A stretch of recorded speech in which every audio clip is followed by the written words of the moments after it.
Les missiles russes peuvent désormais atteindre facilement Londres ou Madrid. C'est pourquoi il est erroné de supposer que la vie en Europe occidentale est nettement plus sûre que sur son flanc est, a déclaré le secrétaire général de l'OTAN, Mark Rutte, lors d'une conférence de presse en réponse à la violation de l'espace aérien polonais par des drones russes 2 jours plus tôt. Selon lui, l'idée que les habitants de l'Ouest sont en sécurité est fausse. Car les nouveaux missiles russes voyagent à 5 fois la vitesse du son, et il leur faudrait seulement 5 à 10 minutes de plus pour atteindre Madrid ou Londres que pour atteindre Tallinn ou Vilnius.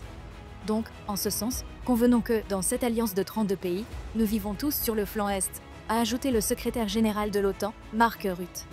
Il convient de rappeler que Rutte a annoncé plus tôt que l'OTAN lançait l'opération Eastern Sentry pour renforcer la défense du flanc Est de l'Europe en réponse aux incursions de drones russes dans l'espace aérien polonais.